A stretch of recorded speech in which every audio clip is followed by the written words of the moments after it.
cari yang terbaik dari yang baik. Itu jawabannya. Apa menyebabkan?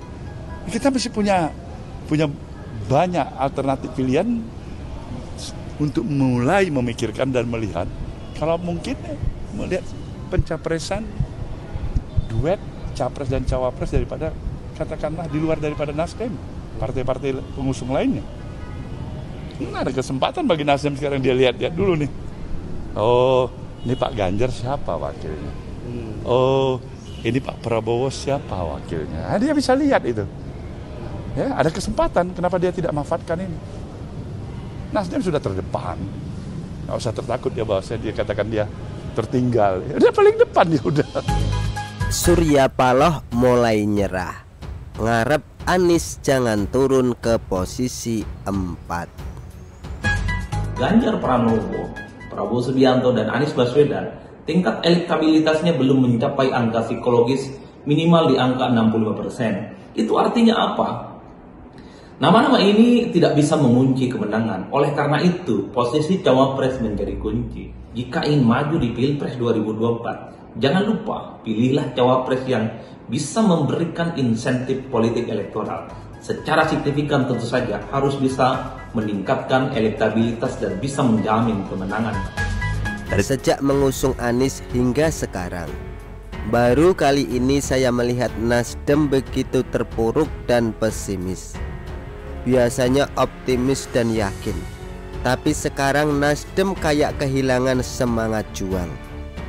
Ada beberapa indikator yang membuktikan Nasdem mulai lemas dan tidak punya semangat. Yang pertama adalah hasil survei Anies yang tetap di posisi ketiga. Tidak bisa menang dari Prabowo apalagi Ganjar. Mau tahu apa reaksi Surya Paloh? Dia bilang, nggak apa-apa, upayakan saja supaya nggak jadi urutan keempat. Dari kalimat yang dia ucapkan, sangat jelas kalau dia mulai pesimis. Biasanya kalau orang optimis itu tetap yakin Anies bakal menjadi nomor 1. Tapi dia cuma bilang, tidak masalah, asalkan jangan sampai jatuh ke urutan keempat. Ini sama saja dengan mengaku kalah sebelum bertanding. Mau jadi presiden itu tidak cukup dengan posisi ketiga atau kedua. Kalau mau jadi presiden, artinya wajib menang Pilpres. Ini kayak orang yang gak ada semangat juang. Ini adalah kalimat untuk menghibur diri sendiri. Saran saya sih, mendingan mundur saja deh ketimbang habisin tenaga dan waktu, dan ujung-ujungnya kalah karena lawan terlalu berat. Dari kalimat yang dia ucapkan, aura optimis itu mulai redup, mental mulai menipis. Kalau begini caranya, ini sama dengan setengah jalan menuju kekalahan. Siapapun yang pesimis, artinya sudah setengah kalah. Indikator selanjutnya adalah ketika Surya Paloh bilang Presiden Jokowi tak lagi menganggap Nasdem sebagai bagian dari koalisi pemerintah. Sedih banget ya. Saya sampai berpikir, kok Nasdem jadi begini ya? Presiden Jokowi terlalu terang-terangan jaga jarak, atau bahkan menolak Nasdem. Cara Presiden Jokowi kasih kode keras itu memang agak keras. Presiden Jokowi terus menghindar dari Nasdem. Nasdem dibikin sampai gerah dan gak nyaman dengan situasi ini. Indikator selanjutnya adalah Nasdem mulai mengemis perhatian dari Presiden Jokowi. Ini terlihat dari rencana Surya Paloh yang mau ketemu dengan Presiden Jokowi. Dia minta bertemu Presiden Jokowi. Dia bakal menunggu sampai Presiden Jokowi punya waktu luang. Sedih banget ya. Ini ibarat seorang pria yang udah ditolak cintanya, tapi terus berharap, meminta bertemu untuk memberi penjelasan, tapi tidak digubris. Memangnya Surya Paloh sanggup tunggu Presiden Jokowi punya waktu luang? Bisa-bisa dia tunggu sampai lebaran kuda. Untuk sekedar ucapan ulang tahun saja tidak diucapkan oleh Presiden Jokowi kok. Gimana Presiden Jokowi mau luangkan waktu bertemu Surya Paloh? Mungkin Surya Paloh merasa dia masih bisa membujuk Presiden Jokowi, minimal agar jangan terlalu keras. Minimal Anies tidak makin terpuruk, tidak jatuh ke posisi keempat di survei selanjutnya. Ini adalah upaya terakhir Surya Paloh untuk menyelamatkan Anies sekaligus Nasdem. Indikator lainnya adalah ketika Surya Paloh bertemu dengan Luhut. Mungkin ini adalah pertemuan alternatif.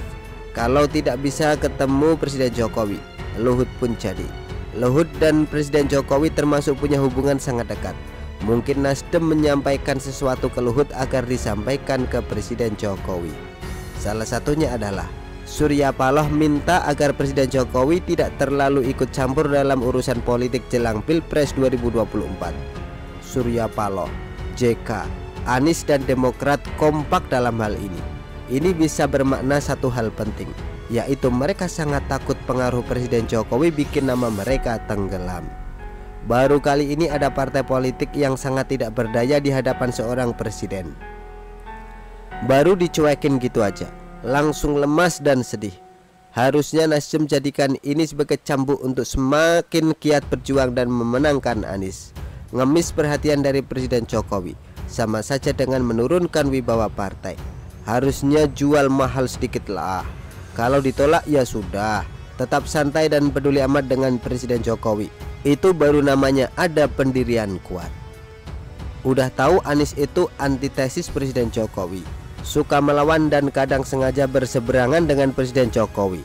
Nasdem malah nekat mengusung. Kalau ada yang bilang Presiden Jokowi itu tidak bersikap negarawan terkait Nasdem, coba bayangkan ilustrasi ini. Saya bersahabat sudah cukup lama dengan satu orang. Lalu satu orang ini kemudian memilih berteman dengan musuh saya, lalu mengaku akan tetap bersahabat dengan saya. Siapa yang mau percaya? Wajar kalau saya menjaga jarak ketimbang terjadi apa-apa nantinya. Jauh lebih baik Nasdem move on dan fokus ke Anies saja. Kasihan Anies, karena peluang menang sangat kecil. Nasdem harus menghibur Anies. Kalau Nasdem ikutan sedih karena dijauhi Presiden Jokowi, siapa yang menghibur siapa? Sungguh kasihan. Begitulah kura-kura. Artikel diambil dari Syukur.com, ditulis oleh Xardi. Bagaimana menurut Anda?